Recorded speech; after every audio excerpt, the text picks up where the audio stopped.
views and opinions expressed on Explorers Secrets of the Truth or that of their guests or contributors are those of the speakers and do not necessarily reflect the views or positions of any entities they represent.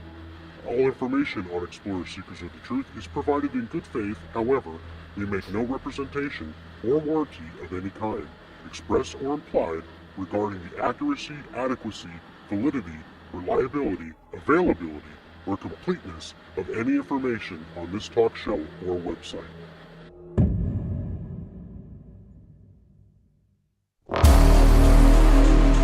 From monsters and ghosts to otherworldly beings, join the explorers as they venture into the darkest realms, seeking the truth to what goes bump in the night.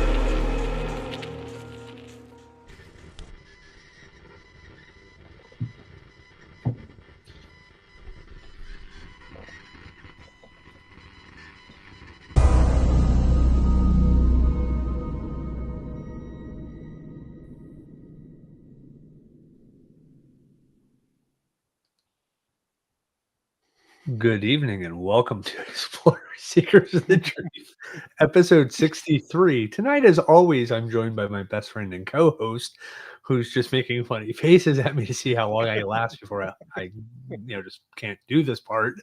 So how are you doing this evening there, Faces? I am very good. I'm very good. But the reason why I'm doing that is I'm watching the opening video play, and I don't know how it looked on your end, but it looked like, because there's the multiple screens, there's the in queue and the live, and they weren't syncing this time. So I'm like, is one ahead of the other? Did it actually play properly?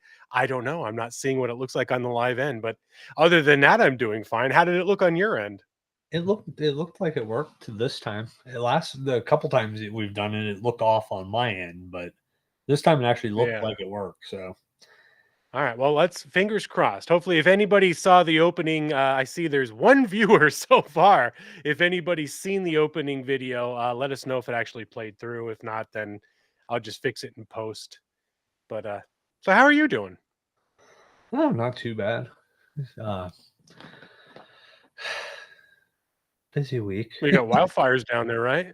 Or some kind of a fire going on. This is the third forest fire in Southern Virginia in the last 2 weeks, 3 weeks.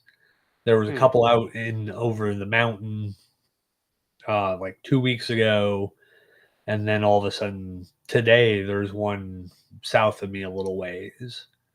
Yeah. Well, yeah. Wildfires seem to be more and more common anymore, and you wouldn't think, because especially up here, we've been having a lot of moisture and precipitation, and we were just up in Wilkes-Barre the other day, and there was another fire that you could see up on the hill, and whether or not it was a wildfire, I don't know, but it looked pretty substantial. But it just seems to be, I don't know, more and more common for forest fires anymore throughout the country, which is kind of bizarre. But well, of course, this is right after they announced we're in a drought here. I don't know. Of course, we're in a drought. All of a sudden, there was a wildfire, forest fire, whatever they want to call it. And of course, I didn't see this on the news. I got it from Facebook. So yeah, take it with a grain of salt, right? Yeah. Hey, good evening, Norm. Good to see you join in, buddy. So I guess I'll do my usual spiel here. So we'll let everybody know where to find us. Obviously, Norm has commented via YouTube. We do go live on both Facebook and YouTube. You could comment underneath the show in the comment section, and we should be able to see it live. And we should hopefully be able to comment live as well. You can find us on X at Explorers Group. You can visit us at our website, explorersgroup.com, or on either YouTube or Facebook, and you can reach out to us and say hi. Give us any kind of topics that maybe you would like to hear us talk about, or just to say hello. That's good enough. But and that's it. That's it in a nutshell. How to get in touch with us. So, tonight we're going to go slightly off our normal format. We're going to kind of discuss the hex signs, powwows, and witchcraft in the Pennsylvania Dutch folklore and legend.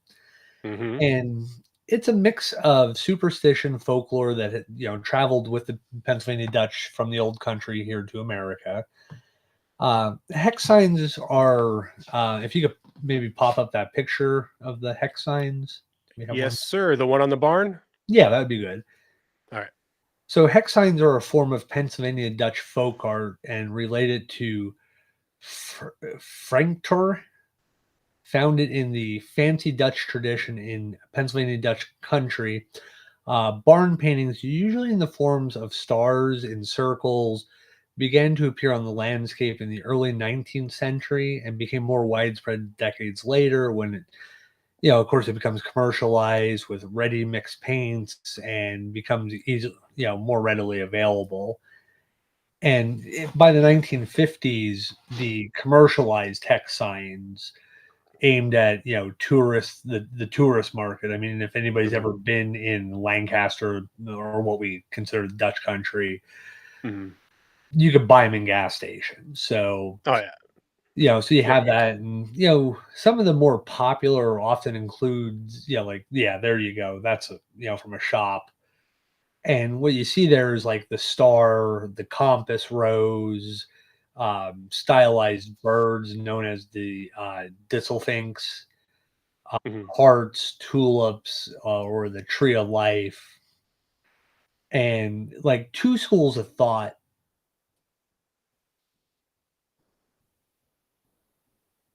Ooh, hold on. I just clipped out there. Two schools. Yeah. I was gonna say, did I lose you? Yeah, it clipped. I could actually hear it clip on my end. Like Huh. there's two schools of thought on the existence of the meanings of hex signs. And one school ascribes it as a talismanic nature, uh, to ward off evil spirits. Mhm. And the other is kind of more of it's purely decorative and, kind of just there. Yeah. Now, certain hex sign themes, you know, have, superstitions around them. Mhm. And, of course, then they have magical powers because it's Of course, of course. There's got to and be that air of mystique to it. mhm. And one thing I'd like to point out is Amish and Mennonite generally do not use or basically do not believe in hex signs. You will not see them. A lot of people think, oh, that's an Amish thing or a Mennonite thing. It's not. Yeah. It is really a Pennsylvania Dutch thing that became Right. Right. commercialized in the 1950s. Like I said, nowadays you start driving through Lancaster County, York County, even like uh, parts of Berks Even Kutztown. County. Yeah, I was gonna say parts of Berks County, even parts of Schuylkill Yeah. County. You can pretty much Mhm. find them in a lot of the Some of the stores. older areas, yeah, and the back roads, some of those old barns still have some of those hex signs up on them. Mhm.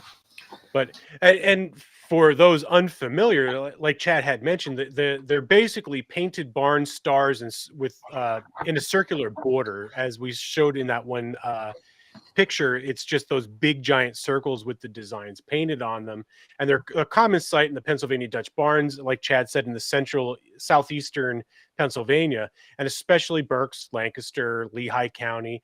But however, the modern decoration of the barns is a late development in Pennsylvania folk art prior to the 1830s, because well, yeah, like Chad had mentioned, the paint became more affordable, it was more readily available and whatnot, and they began to decorate their barns because prior to that, they didn't even paint the barns. Their barns were more of a natural color, and then it was more common to get the barn red color because it was one of the cheaper paint pigments and tones of that time. So barns are big structures, and in a way, in an attempt to preserve the longevity of the wood, they would paint the barns. And because that brick red is was the most affordable, covered more square footage, that's why most of the barns would be red, like the way they were. And the barn decorating reached its peak in the early 20th century, at which time there were many artists who specialized in barn decorating.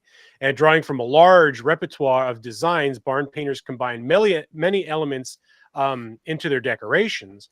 And the geometric patterns of it spread from the barns to quilts, a lot of the quilt designs spewed into the hex signs and vice versa.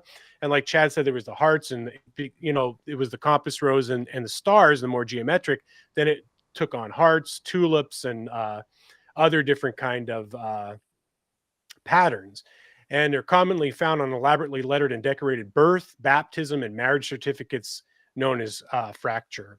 So throughout the 20th century, hex signs were often produced as commodities for the tourist industry, and the signs could be bought and then mounted onto the barns and used in household decorations.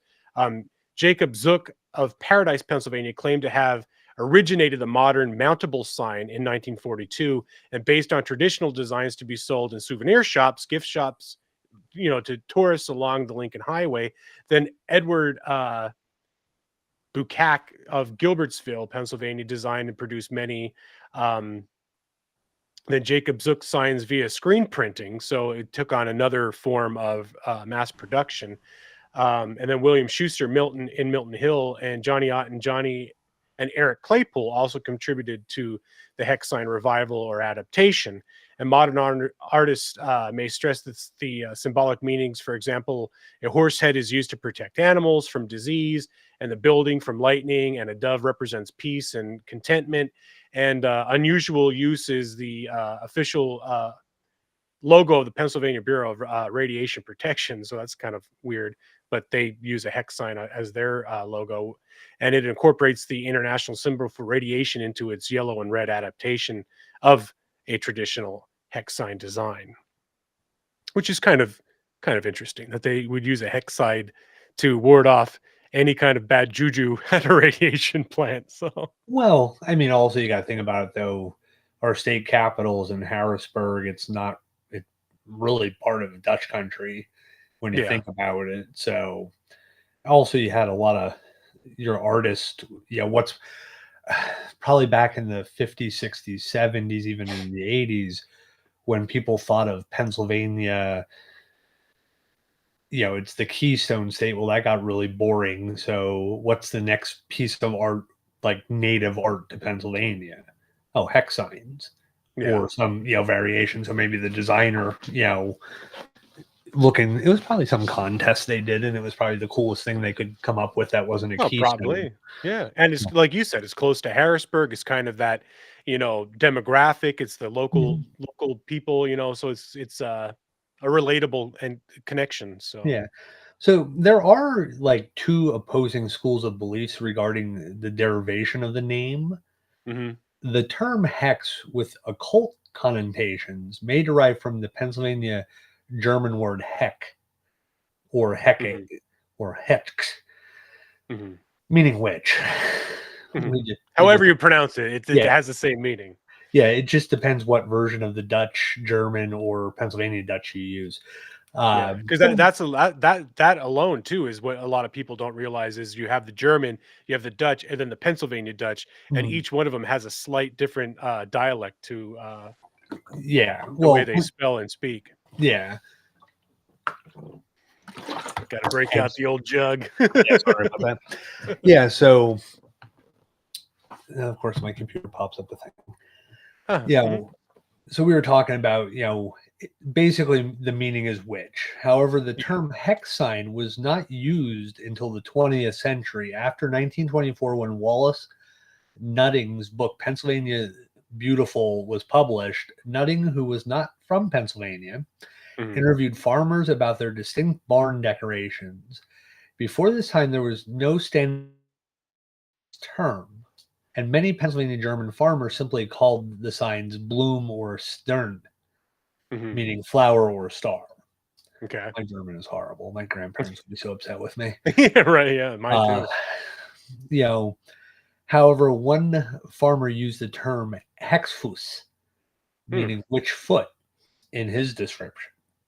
And the term became popular with the Pennsylvania Germans themselves during the blooming tourism trade of the southeastern part of Pennsylvania. We should probably have gotten a map so people would understand what part of the state we're talking about. These signs were... it is pretty much clustered within that east central to southeastern. Yeah. Well, and that's a weird thing because they, like in the thing we're talking about there, they had said like Lehigh County. Yeah. Well, yeah, partly like maybe a little bit of Lehigh County, Berks County, but even Schuylkill County and You got a lot of Pennsylvania Dutch in Schuylkill County. yeah. Well, I mean, the whole valley, A Dolphin lot of County, all that. Dutchies. Yeah. Uh-huh. So, and these signs were traditionally adorned with six-pointed stars. There is also the belief that the origin leading to the word hex sign is that English settlers mispronounced the German word for six, sich, and hex. So, hex mark designs are also thought to be used to ward off witches on everything imaginable. From, you're looking at quilt patterns to hanging mobiles to painted on decorations on walls, furniture, floors, doors, monkeys, bears, chickens. Oh my. But I mean anything, canning jar covers. I mean, I remember them on grandma's canning jar covers. Oh god, yeah. Even tissue box covers and everything had them on. Yeah. Clothing and pretty much it's like it would be like Nike, the swoosh sign. Yeah. Anything you could put it on, they'll put it on. Yeah, absolutely. The ward off the the evil tissue spirits. Right. The common cold. Yeah. So the word hex in German, which is the word for witch, and the circles in which were painted were meant to be witch traps. Right. The more elaborate the design, the more difficult it would be for the witch to escape. That's why you see so many different patterns, geometric shapes being used inside of the circles or the stars. And it was basically designed or allegedly designed to, make it's Tartarus. It's an ever-changing prison for them to try to escape. Right. Well, it's kind of like in New England, a lot of the old houses had those Witch staircases. Yeah, witch windows and the staircases that would have it, they'd be split and they'd almost be like offset because it confused a witch. They couldn't, ascend the steps without them being symmetrical or properly fitted. Yeah. So there's all those different kind of superstitions and whatnot that are linked to that. Yeah. But now, in recent years, hex signs have come to be used by non-Pennsylvania Dutch persons as talismans of folk magic rather than items of decoration. Right.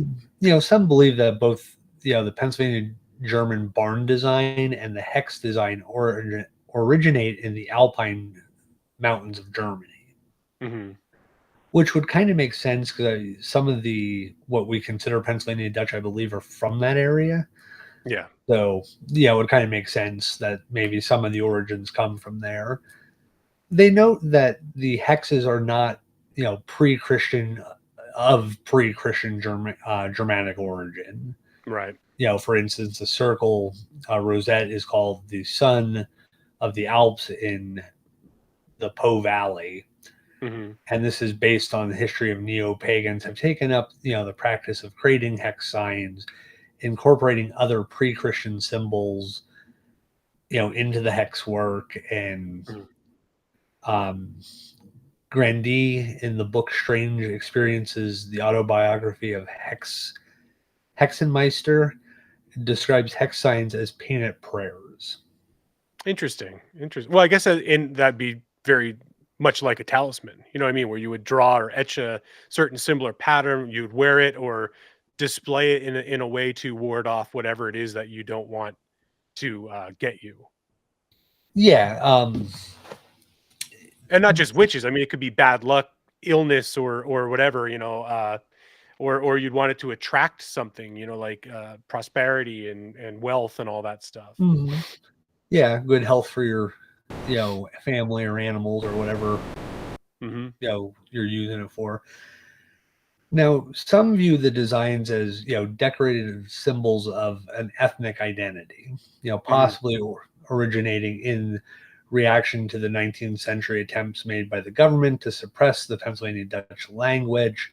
Anabaptist sects, such as the Amish and Mennonite in this region, have negative views of the hex signs, and they're rarely, ever used by these groups, Yeah. on their households or farms. Now, let's be honest, the Amish have a negative view of anything that's not That's not Amish. Amish. That's anything that they call anything they would claim to be English, which is their right. term for not them. Right, right. They have a negative thing for. Now, Mennonites, I've grown up around a lot of Mennonites and stuff like that. I've worked with a few of them throughout my freelance career too, and they're Yeah. they're a lot more laid back and accepting Mhm. of, you know. Yeah. So I mean, I can recall Mennonites in their homes having decorative, hex sign art and stuff like that. Yeah. It's not be because some of them are really just Pennsylvania Dutch that were a little stricter in their Yeah. religious beliefs. So over the generations, as they reform and stuff like that, they've kind of moved back to the culture and not the religious parts of it. Right, right. And regardless of the true nature of the symbols, Thomas White writes in his book Witches of Pennsylvania: Cult History and Lore, believers in witchcraft and other methods to protect their barns and the animals inside. One way to stop a witch from entering was to draw or carve a 5-pointed star in the door frame where it could not be seen. Right. And as we mentioned earlier, such stars were called the hexfoos or witch's foot. Hmm. There's various other charms like the one mentioned previously could be written on paper or hung or hidden in a barn for the same purpose. Right, right. I've seen even in non Pennsylvania Dutch homes where like they have the doors blessed and then they have the chalk, the ashings done and stuff like Mhm. that, where they're kind of out of eyesight, but on the frames, and Yeah. they're basically blessings for peace and prosperity for the year.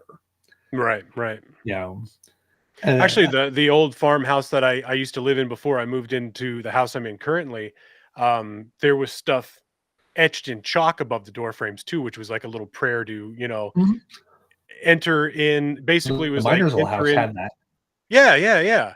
It Yeah, was enter in positive, exit negative, basically, is what it boiled down to. yeah. Ours at the Minersville house said Pippin ain't Austin easy. 316. Austin 316. Oh god. I just whooped your ass. But Yeah. But yeah, no, I mean, so it's not, some people would understand it, just as a church blessing. And I think, oh, look at that Beast of Britain cup. oh yeah, yeah. I actually I have 6 other travel coffee cups that are sitting next to me and not cleaned yet because 1, I didn't take them back into the house to clean them, and 2, our dishwasher is out of commission right now. So I'm down to my last couple cups, but not that I don't like the Beast of Britain cup, where I can see it. Our There's buddy Andy McGrath's uh that's his thing there. That's his logo. And he sent us those mugs, and I use it. My wife prefers that mug, and she prefers listening to his voice too. So I don't know. Maybe it's her love for Andy. I don't know, but yeah, I'm down to my last cup. So I guess I got to well, do some hand washing. yeah, you remember how to do that. You can do it. Yeah, yeah. So It's another been a method, while. another method, another method of keeping witches out required the mixing of cow and hog blood. Mm. The mixture, the mixture had to be spread about above every door frame, and the witch would be Oh, unable to pass through it to harm the animals inside. Other equally gory options have included nailing a toad foot above the door or a foot of a goose within a hexfoos. ugh. Well, whatever works, I guess. Whatever keeps the witches out. And go ahead. Go ahead. No, go ahead. Just kind of thinking about blood. Mm. Yeah, I can't imagine that would be it probably wouldn't be a pleasant smell to have around your barn and home. and B, I would imagine you'd have a lot more flies and other kind of pests that you wouldn't want around either. You know what I mean? So you're Yeah, that's what basically, I'm thinking. Like the smell would draw in other yeah, predators, flies which and all would. that shit, and you're inviting contamination is basically it. So then if something bad happens, I guess, oh, the whatever you want to call it, the prayer or the hexfus didn't work, and the witch got in or whatever. I don't know, but Mhm. it's funny that when you think about that kind of stuff, when you look back at the belief systems and the superstitions and whatnot, the lengths that some people would go to try and safeguard themselves, when really it was probably just common cold or just some sort of a typical illness within the area that was just they didn't know how to combat properly. But I don't know. Well, And and another thing too that we were talking about earlier, um, that people got to keep in mind is a lot of this of what we're talking about is very much speculation, because after doing some research on this, it was a mixed bag. mhm, baby. It was like, yeah, baby, that's my bag. Um, you had some people were writing about how they were, you know, um, anti-witch, anti-evil, protection, this and that. Then you had a multitude of other people that were like, it has nothing to do with that at all. It was just the art form or the art stylings of those of the Dutch and Germans that had migrated over to America. They just brought that artwork and the tradition with them, and it was just an art or a cultural thing. It wasn't Mm. really any kind of a superstitious or supernatural intent or meaning behind it. So Well, and the weird thing is, like, I grew up on my dad's side, my grandmother. She's of Pennsylvania Dutch descent, mhm. and it was always almost tongue in cheek. Oh, that's to ward off witches and stuff like that. It wasn't a serious like statement. Now See, she I did grew have up. her talismans also. Well, right. That's what I was gonna say. Is it's ironic though, because my grandmother was Pennsylvania Dutch, and that was like it. Like when we were doing the research on this, and I was finding all this information about how oh, it's decorative. There's really no supernatural meaning to it at all. I found that very strange, because growing up, that's what we knew in the Mm-hmm. area, is that they were these, protective talismans or inscriptions on Right. the barn to prevent evil or Mhm. harm. They were And my basically good luck charms. yeah, and my grandmother, um, like super religious, but did believe in like hexing and stuff like that. Mhm. Like that people could do it. So Yeah. one of her things was elephants with their trunks up. Yeah, Every I el- remember. Yeah, go ahead. every elephant that she owned always had to have its trunk up, facing up. Yeah.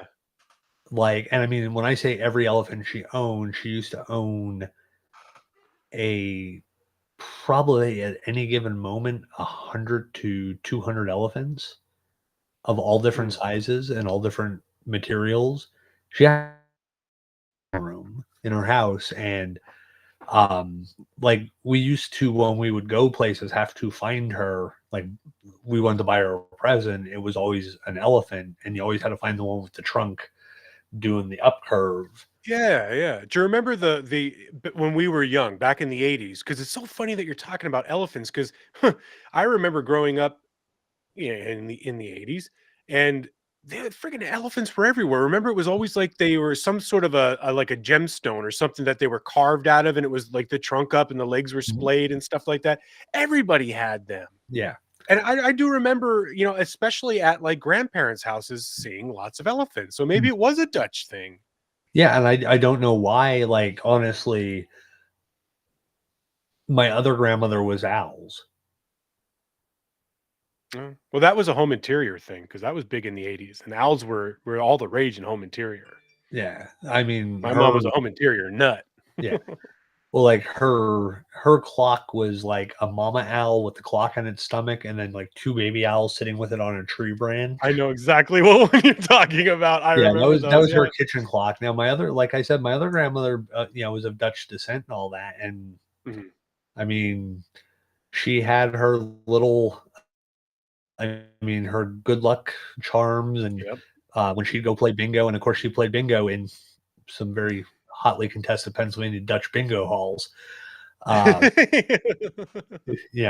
a meat tray was on the line. Somebody was getting A meat tray. yeah, Oh God, it's meat or so cheese true. trays, man. You don't know Dutch unless you've had a Yeah. meat or cheese tray. Oh God, with that sweet Lebanon bologna. Oh, Oh sweet Lebanon bologna. That's one thing, like, you can get it down here, but it ain't the same. It's, no, like, no. shipped from up there. It's like Kunzler's and stuff, but Yeah, yeah.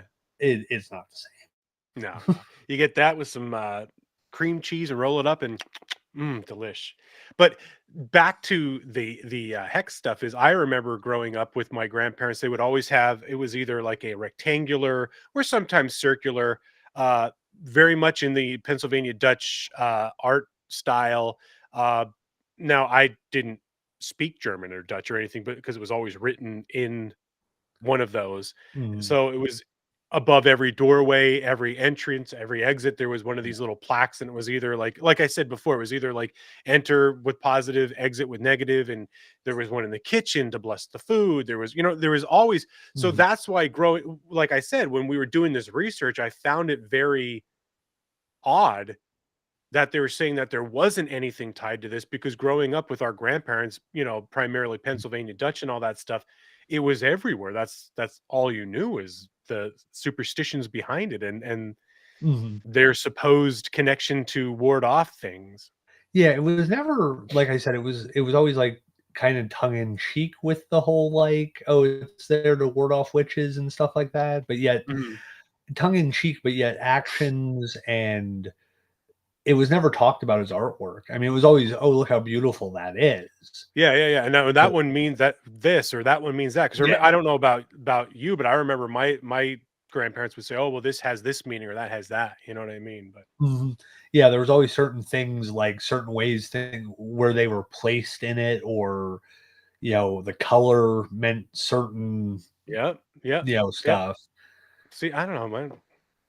We I were don't know. probably like we were probably related to these, Broharies or whatever they are, That we'll and we be just getting didn't to, know. yeah.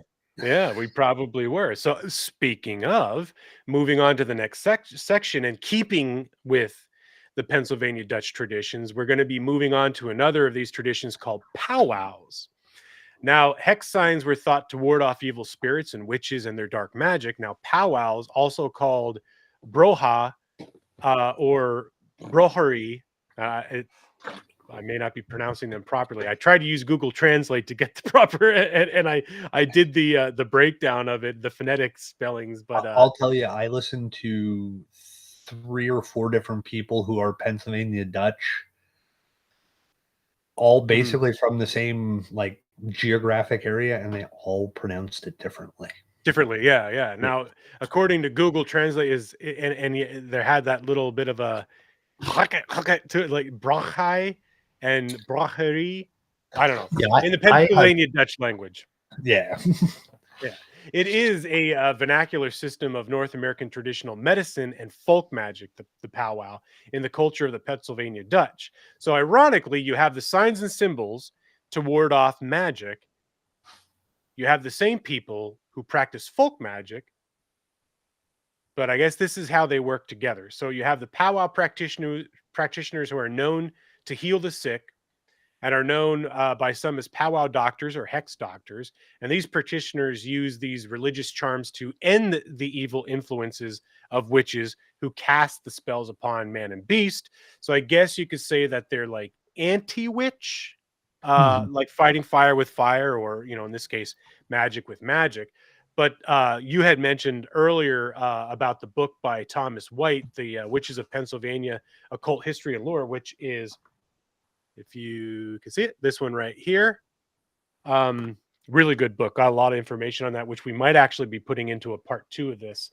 Um, so He says the most extensive and well-documented system of folk magic and healing in Pennsylvania is that belonging to the Pennsylvania German, or Dutch as they are often called, immigrants and their descendants. It's also the system most associated with witchcraft as a result. So many of the German immigrants made the journey to Penn's colony to take advantage of the economic opportunity. Coal mines and farming is about all they had, and religious freedom that they could not find in Europe. And at first, they settled in large ethnic communities such as Germantown. Mm. Makes sense. And but soon spread across the growing colony and state to take advantage of the fertile farmland and resources. So the German settlement was particularly dense in the counties in the southeastern corner of the state around Philadelphia, and the area eventually became known as the Pennsylvania Dutch country, as we were saying, to legions of 20th century tourists. Though they became Americanized in many ways, the Germans held strongly to elements of their culture and blended new and old world customs to form a distinct identity. And even their language became unique, Pennsylvania German dialect. And there's a lot of times too when you talk to people, especially in those areas of southeastern PA, they got that Dutchie. Come on now, Vunce. They got that Dutchie.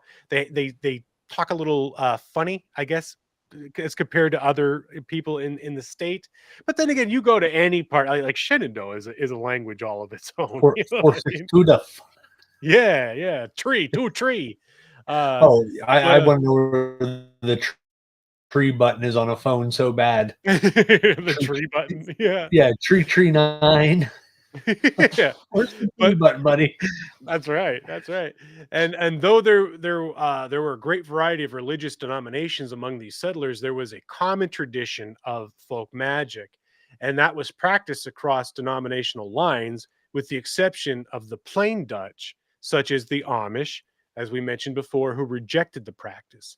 And for large numbers of these Germans, they believed in folk magic, and it was integrated into their Christian beliefs. As occult ideas were generally more acceptable in Germany than in England. At one end of the magical spectrum was the practice of the bruhai or bruhari, were commonly known as powwowing. And this is not to be confused with anything Native American ceremonial practices or of the same name. No relation. So powwowers perform magical, religious, folk healing and drew healing power from God.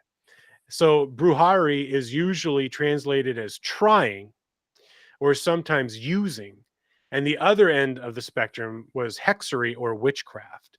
So practitioners from this form of black magic drew their power from the devil or other ungodly sources. So since the perceived supernatural battle between good and evil was not going to be played out in Pennsylvania courts, the bewitched had to turn elsewhere for assistance. So if you felt that you were cursed, your livestock was cursed, your property, so on and so forth, you would go see a powwower or a hex doctor. They would fill the void for the believers, and the culture of folk magic continued to flourish, which is pretty interesting, I think.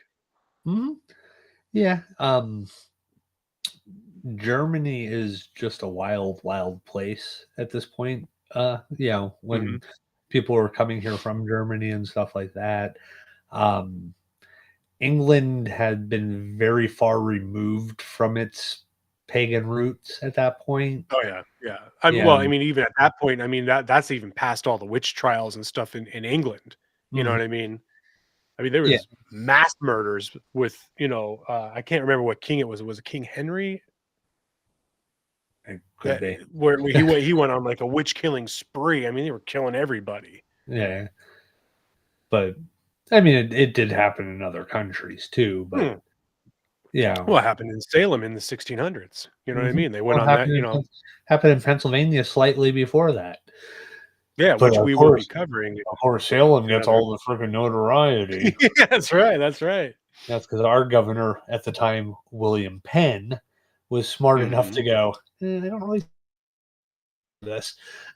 We didn't burn and press people or hang and press people. Excuse me, they weren't really burned. That's kind of a misnomer. That's more of a European thing. Yes. So there isn't a more famous case of witches dueling it out than the one that took place in Stewartstown, Pennsylvania, at the home and murder site of the witch of Raymeyer Hollow. Dun, dun, dun. Really need to add sound effects back into this. Yeah, you have that awesome mixer that's completely set up to do that. Yeah. Just go right past that. Yeah. Known locally as the Hex House, this was once the home of the Pennsylvania Dutch powwow doctor Nelson Raymeyer until he was beaten to death in it in 1928 in a scuffle over curses and spells.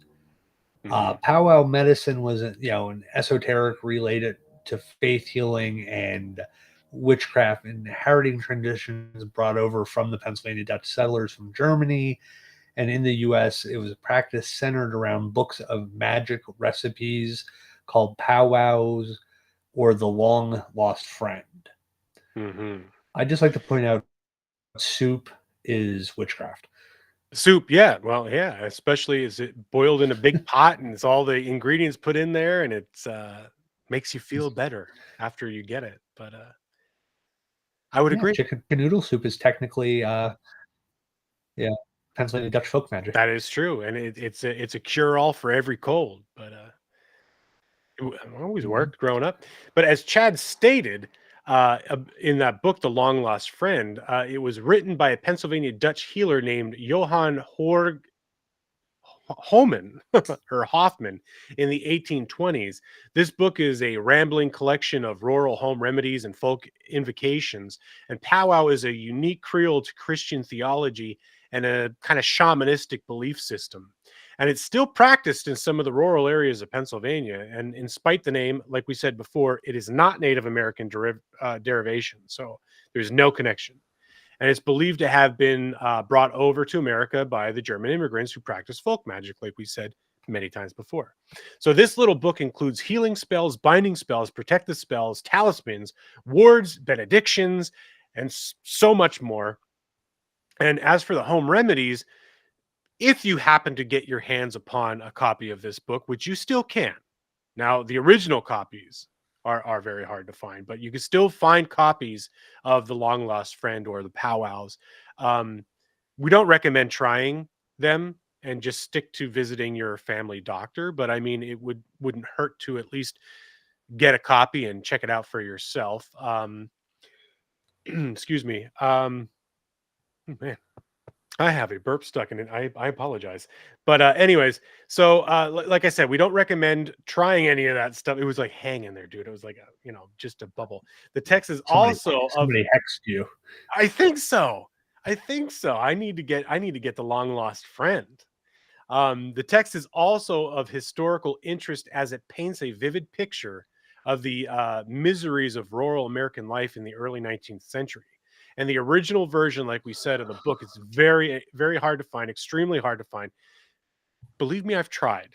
That is one book that I've been trying to get my hands on for quite a few years, because we've talked about this a few times over the years since we've been doing the show. And this is one topic I always kind of wanted to cover. And it's one book that I always wanted to add to my collection because I just think it would be so cool. But, maybe one day. Can't find it anywhere on eBay, as like the original copies. But if I ever get down, But if I ever get down to like the Kutztown farmers market, those are where you find the diamonds in the rough. Is those farmers markets, the estate sales down there, yard sales. You know what I mean? People. I was gonna say estate sales. Somebody not knowing what it is, just knowing it's an old book and trying to sell it. Grandparent, great-grandparent passes away. They want to offload it. Nobody wants to deal with any of that old junk. You know what I mean? You get down there, you get your hands on that, and you scored. Mm-hmm. Yeah. But I digress. I saw somebody that had like an 1800s copy of it. Oh, really? That I would like to see. Yeah, they wouldn't That'd be sell it. nice. They actually bought it off of somebody in the area, and Mhm. like they would not sell it. But it's No, I like wouldn't either.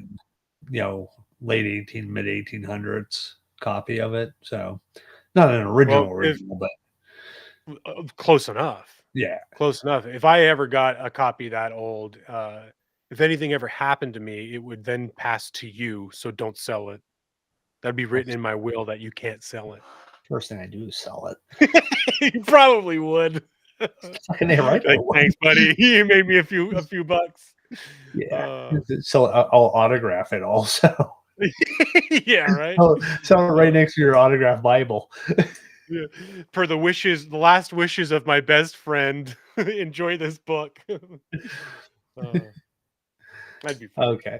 So a little bit on John George Homan, also spelled Johann George Homan, and sometimes actually misspelled as Hoffman. Mhm. So he was active between the years of 1802 and 1846. He was a German American printer, bookseller, compiler, collection of herbal remedies, magic healing, and charms. He had immigrated to the U.S. in 1802, and he actually settled in the area of Reading, Pennsylvania. Mm. That's right. I said Reading, not reading. Mhm. It is spelled reading, folks, but it is pronounced Reading. The two things Readings are famous for is pretzels and the pagoda, and nobody knows why we have a damn pagoda. That is true. Yeah.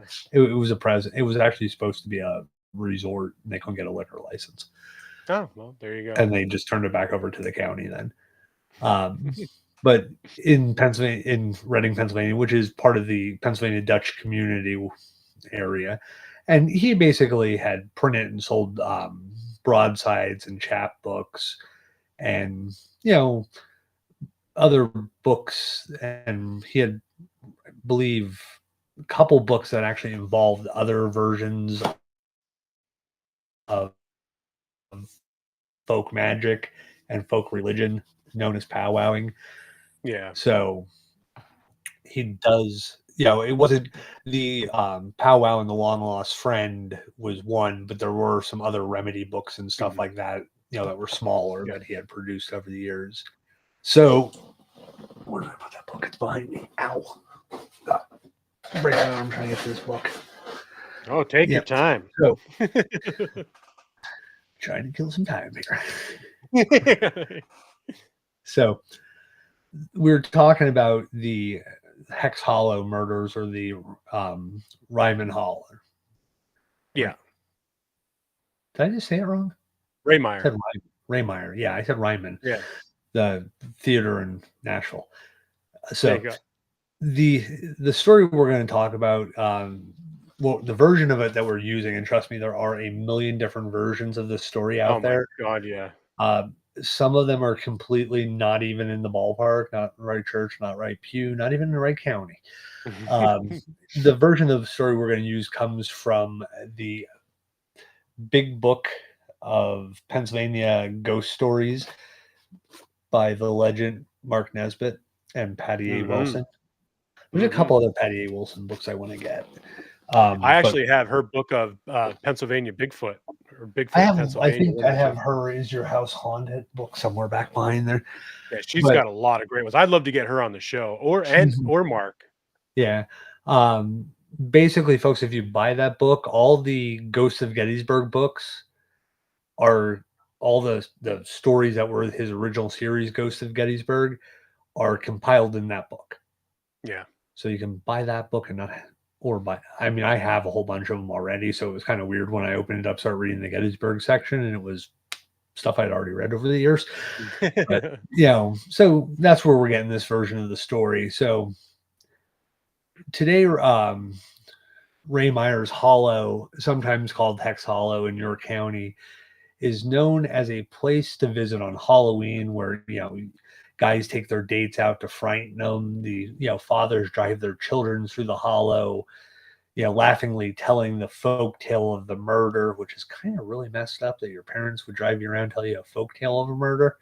Oh, I threatened to throw my kids out there. See, and the weird thing is, I remember going there as a kid. Mm-hmm. I remember my family driving. I remember I my don't family remember that area driving at through all. there telling this story, but I don't remember it as a joke. Like, Right. I come from a But law it was enforcement legit. family, Yeah. Yeah. so it's not Yeah. like, oh, there's a murder over there. Let me tell you how funny this shit is. No, this was like, hey, by the way, this is part of your your culture, and there was a murder over there, and this is what happened. Hmm. But this story is a real story, and like I said, it is kind of messed up that people kind of use it as a ha ha ha, scare my date type thing. But I Yeah. mean, we all have done that. Hmm. Many people would like to put this murder behind them, and it is a unique incident in Pennsylvania history, and it's part of the permanent folklore now. Yeah. So in the early 1900s, there were thriving Pennsylvania German communities in York and Lancaster counties. Some people in the area believed in the form of folk medicine called Hexharaya. That's the way I was taught to pronounce it. So, It looks like which is a Hexeria, but I think you're right because the pronunciations are not the way they look. yeah, Hexarai, I think that's how I was told. Yeah. But like I said, I'm not well versed in Pennsylvania Dutch anymore. Yeah. Which is, and this is the thing, like some people don't quite get. This is a mix of Christian versus prayers and connotations Mhm. and, physical manipulations used to help or hinder followers. Mhm. So again, it is a Christian practice for the most Yeah. part. Most of these who practice the hexery were called Brockharai. Brockharai. Braha. So That's the Brahai. Brahai. Yeah, like I said, I listened to like 4 or 5 different people pronounce that word and got different pronunciations They're all every time. different. Yeah. Yeah. Or necromancers. We'll run with that. That's Yeah. easier. Yep. So the best ones help people, they seem to have some mystical abilities. Mhm. So John H. Blymeyer had grown up surrounded by the lore of the hexery Necromancers. necromancers. His grandfather introduced him to the long lost friend, and the Bruhara swore by it. So he comes from a family who had been practitioners, and they basically always kind of the legend or folklore behind the practitioner lines was Mhm. the powers were said to be passed down generation to generation and were supposed to grow stronger with each new generation. Interesting. So Blymeyer, his beliefs were not really fulfilled. Um, he was a fourth generation, but his powers were considerably weaker than that of his father or his grandfather. Hmm. So when John was a young man, he decided that he had to have been hexed by a much more powerful necromancer Right. who had weakened his powers. Powers. Powers. Yeah. Like powers. Yeah. Yeah, somebody's gonna hex us. We better stop this shit. I know, right? Be the one time I'll start Don't you- believing in curses. Yeah, all right. And basically, he believed if he could break the hex, his bad luck would end. The only problem Mhm. was that he had to know who had hexed him before he could actually break the spell. Hmm. And through the years, John accused many people of hexing him, including his ex wife. At one point, he apparently planned to kill her. Now his plans for the murder were thwarted. And basically, the Brahari Necromancers. Just say necromancers, necromancers. okay, were paid to try for their clients.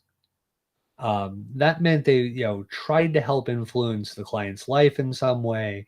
They might give them advice, a love potion, a rub, a substance on a wart, and to the point of, sores or saying secret prayers.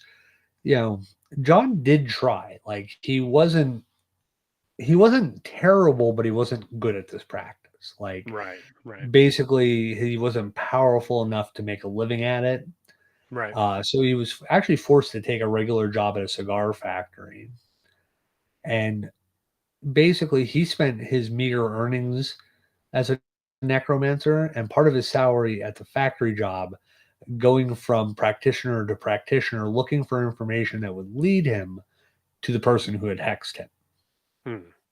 Yeah, in the factory where he worked, Blymeyer met a 15-year-old boy named John Curry, who sought Blymeyer's help when he heard that he was working with a fourth generation necromancer. So Curry gave Blymeyer the respect that he longed for, and Blymeyer, in exchange, provided Curry with friendship. And Curry was a sad and lonely young man. He lived with an alcoholic stepfather who beat him and his mother. And his mother loved him, but she was overwhelmed by the poverty and the abuse that they lived with. So she worked hard and tried to avoid the beatings. And John Curry longed for a better, more stable male role model, and he chose, for whatever reason, Blymeyer. And so kind of murderous friendship was then born. And Curry introduced Blymeyer to a family named Hess.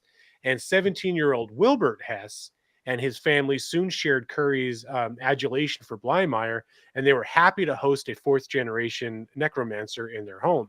So they were good and faithful people, and they had a Himmel brief, a letter written by a necromancer that interweaved Bible verses with words meant to ward off evil, juxtaposed across from a picture of Jesus in nearly every room in their home, hoping to bring the family good luck. Well, unfortunately, the Himmel brief had not worked so far, and they felt that their bad luck was due to a hex. So they were sympathetic when they heard that Blymeyer poured out his own tale of being hexed. And in fact, Blymeyer and Hess, and the Hess family soon became convinced that the same person had hexed all of them. So one night, Blymeyer went to visit a well-known and powerful local necromancer called Nellie Knoll. And she told Blymeyer that he and the Hess family had been hexed by another local necromancer named Nelson Raymeyer. So finally, Blymeyer knew who his persecutor was. So he and Curry hurried to the Hess home and told them the news. So Blymeyer had done farm work for Raymeyer as a young man, and he'd quit after seeing the older man go into a secret room under the kitchen through a trap door, and a secret room that housed the great Brohar's or necromancer's magic. So Blymeyer now believed that Raymeyer was a practitioner of both white and black hexeria. The only way to break the spells of such a necromancer was to get a lock of his hair and his book of magic spells from that secret room. So the hair had to be buried 8 feet deep, and the book had to be burned. So the Hess family also knew Raymeyer, and they agreed that he must be the one hexing them too. So they instructed Wilbert Hess to accompany Blymeyer and Curry on the mission to break the hex. So the three men went to the Raymeyer farm. The first night they merely watched Raymeyer. The second night, the three worked up their courage to attack Raymeyer. They wrestled the necromancer down and struck him in the head with a piece of stove wood, basically killing him. They believed this would lift the curse. They didn't see the death of Raymeyer as murder, but rather as self-defense, and it was necessary to break the hex. And one thing that you got to keep in mind too is that Raymeyer was a well-known brohire or necromancer, a powwow practitioner, and a lot of people actually went to him for cures and whatnot and help.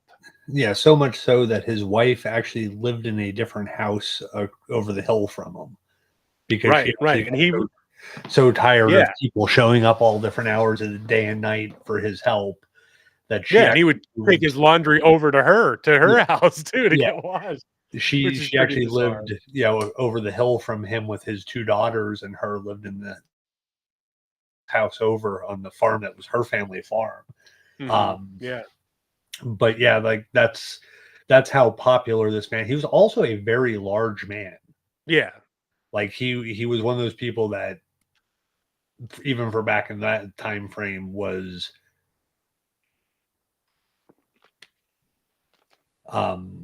you know, 6 foot something, kind of, big farm guy.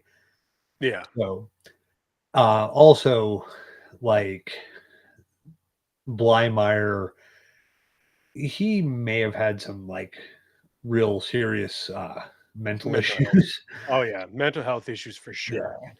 Well, I think So, and this is the hard part too, because like you had mentioned before, there were so many um different stories about the topic, and even this story in particular, mm, there were so many you have a book, I have a book, we watch different videos, we watch, you know what I mean? There were so many different tellings of this, and one of the consistent things with Blameyer was he barely made it through grade school. mm, Um, he struggled with every job that he went to. He couldn't really hold a job, and he got, because of this, I guess, generational tradition or practice that they had with being a necromancer.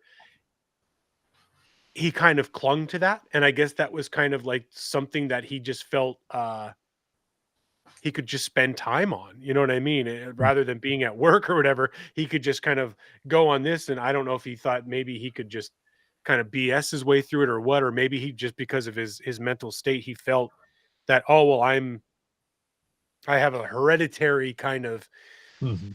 thing or ability, within me, and I could, I'm magical or whatever. I don't know, but to your Well, point, the dude was very unstable. yeah, I mean, he did spend time in an institution in Harrisburg at one point, and basically one of the doctors wrote up he has witch delusions, Yeah, you yeah.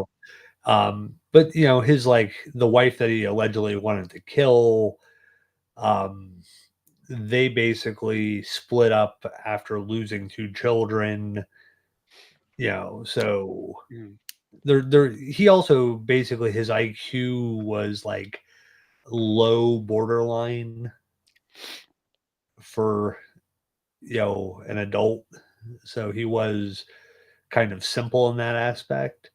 Yeah, yeah. Also, different versions of this story you hear where Raymeyer didn't necessarily die Right. from That the he was more just beating. unconscious. Yeah, I also, heard about how he fell and got caught on the one board over the potatoes, and eh, honestly, folks, you could find so much different information. I mean, these people actually, went through the court process and stuff like that. But to Mhm. get back to what we were talking about, they basically robbed Raymeyer of 97 cents that he had in his pocket and set the house on fire. Yep. The hex was lifted, but their luck didn't change for the better. The three men were quickly apprehended, and their trials became international news. Reporters from around the world flocked to York to belittle the superstitious people who could believe in hexing, necromancy, and folk medicine. Blymeyer's attorney would produce evidence that Blymeyer had the mental age of 8 years old, of an 8-year-old child. Mm. Curry's attorney would point to the boy's miserable home life. Wilbert Hess claimed that he had not intended to murder Raymeyer. Despite the defense, all three men were convicted. Mhm. Can you pull up the picture that the Yep. three? I'm on it, buddy. Okay. And from left to right in this picture is Wilbert Hess, John Curry there in the middle, and John Blymeyer there on the end. And if you kind of look at Blymeyer, he kind of has that deer in the headlights kind of look going on right there. Mhm. He's a little Nobody simple. behind the wheel in that one. Yeah, he's very simple looking. I mean, Yeah. not to say you can judge this from looks, but um, You could judge it from looks. you can see there's You could something. see it. Yeah. Yeah, you can see there's something not quite right. Yeah. Now, the house where Raymeyer was murdered was, like I said, set on fire, but it wasn't completely destroyed, and quickly gained a reputation for being haunted. And Yeah. actually, the whole valley, Raymeyer Hollow, the whole hollow there is said to be haunted. Yeah. I'll bring the house back up again. This is it. So it's still standing. Mhm. Yeah, that's actually the house. I mean, and you got to think we're only talking about 1928. Yeah. Um, it's basically around the same time. So Say that again. I lost you. I said we're basically talking about the same time frame that my house was built. Yeah. Yeah. You It's know? close to mine too. Yeah. Now, of course, you look at the picture. The family has added an ADT security system. No, that's original. And that's 1920 ADT. Well, now the funny thing is, if you actually look up the historic, like Raymeyer Hollow house, like the Wikipedia page for it, it actually brings up the current owners have an ADT security system. I'm like, folks, it is private property. You don't Yeah. just Yeah. walk up on it. It's like somebody's, I don't think anybody lives in there currently, but it is a home that is owned by somebody. It's kept in good repair. You Oh, okay, I'm back, I guess. there you go. Yep. Yeah. So, and one of the things they say about like the fire, basically the way the fire was set, Raymeyer's body put the fire out. He Can you got hear me? Yeah, I can hear you. I You're think not my moving. video froze. Jeez. Okay. Well, I'll keep talking. You try to fix your video if you Yeah. can. Go ahead. The way his body fell, it actually fell over one of the support beams over a potato bin because he had been like a potato farmer, basically, that area. And basically, with his body getting caught, his body fluids actually put the fire out. So, and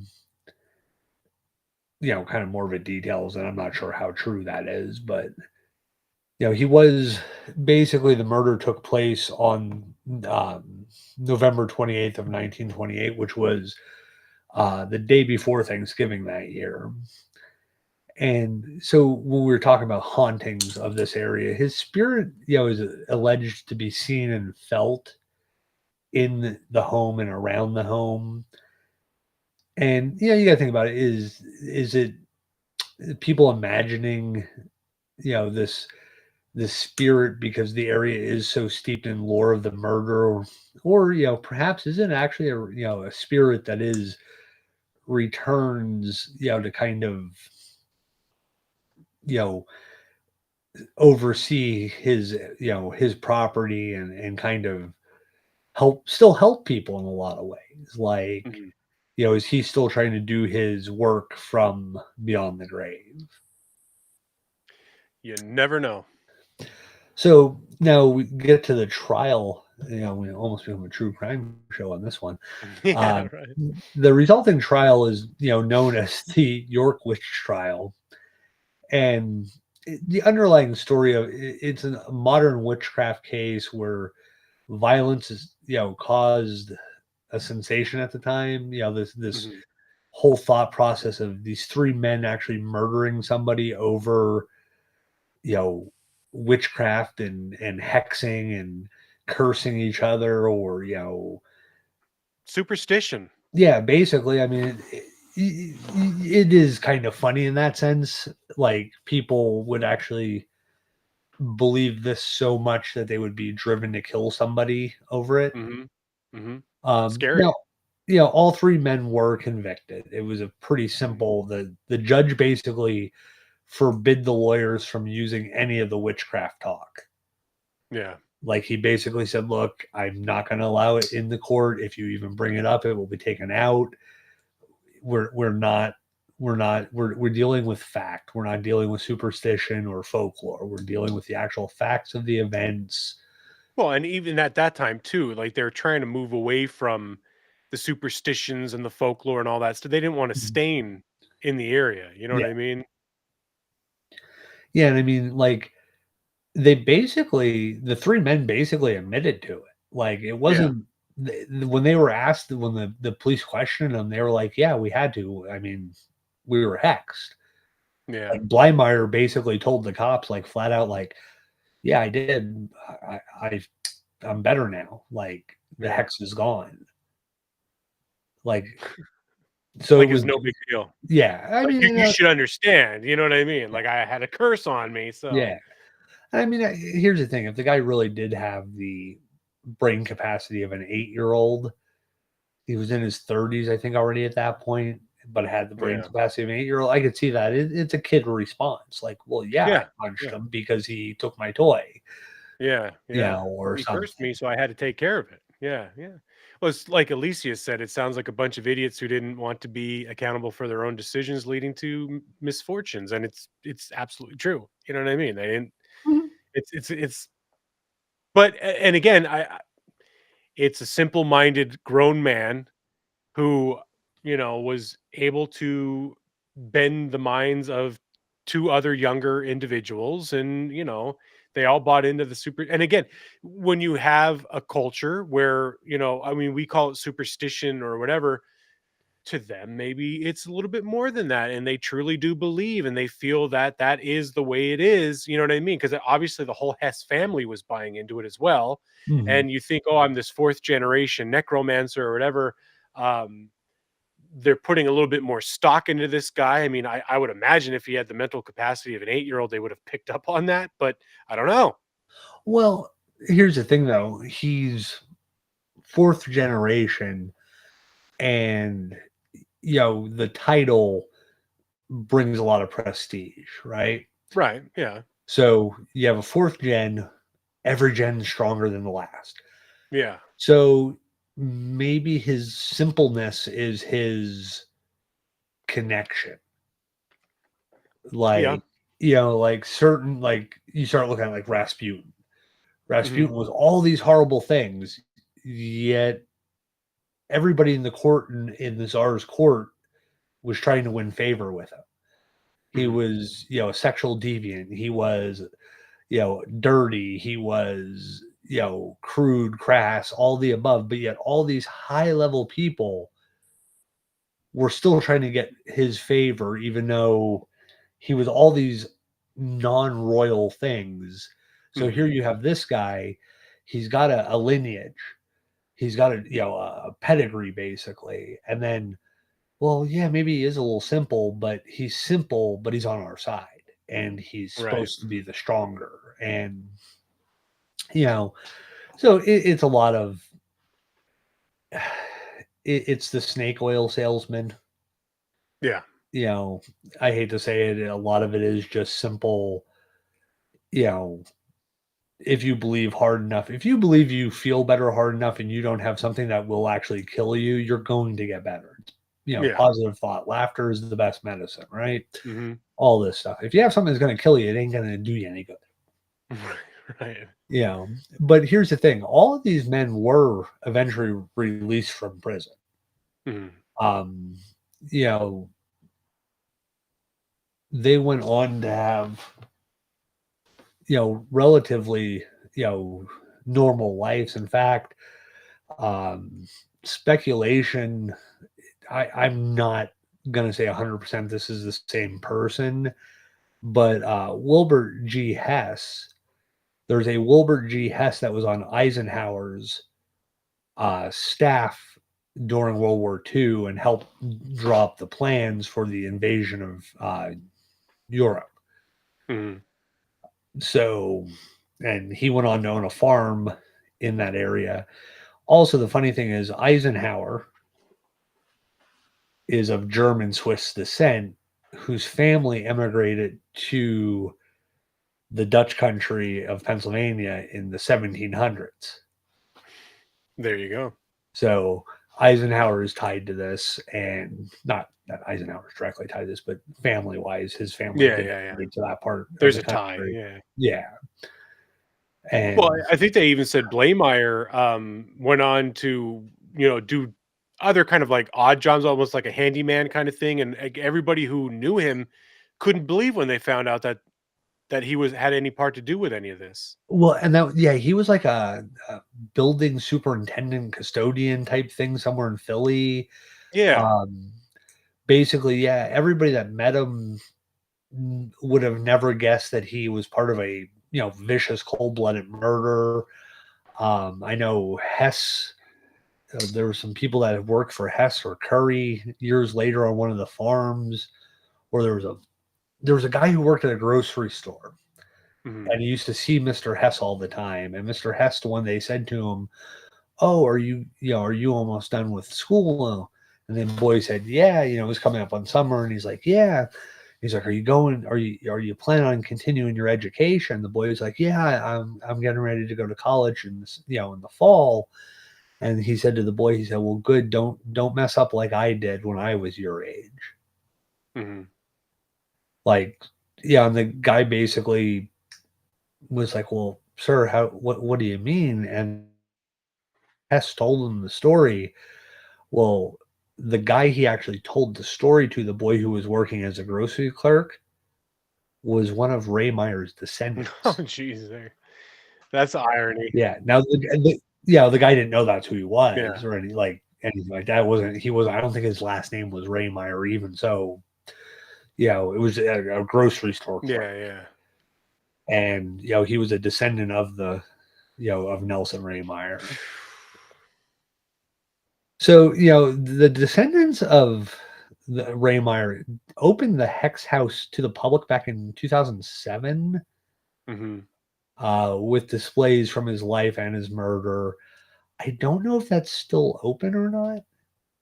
Yeah, I tried to find out some information on it, and I couldn't find anything. So I don't know. Yeah, I Maybe know. if we stumble upon it and it is actually open, maybe we'll take a ride down there.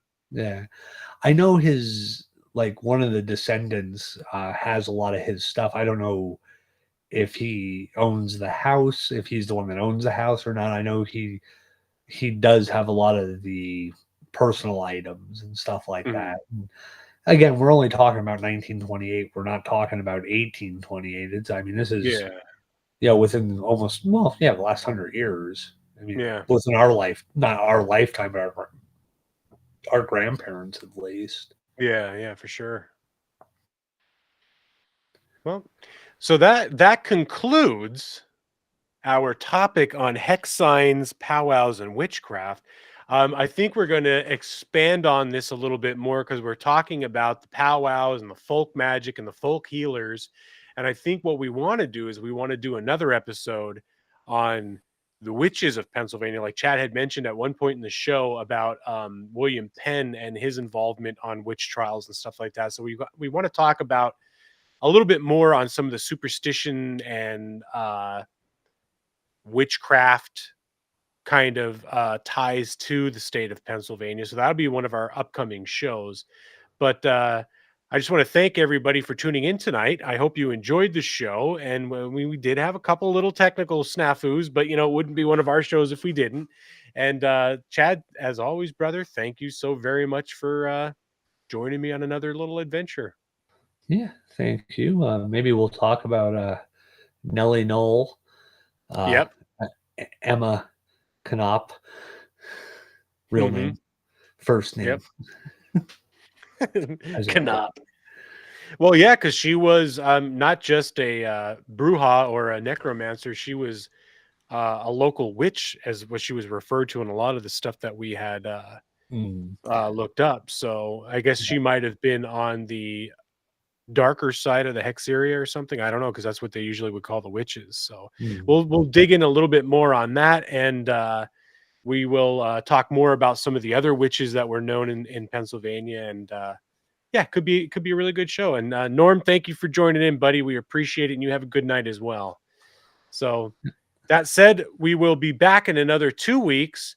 We'll let you know what the topic is before we do it. I don't know if it's going to be, the next one's going to be on witches, but we'll let everybody know ahead of time. And again, thank you all for tuning in. Chad, thanks for tuning in, and have a great night, brother.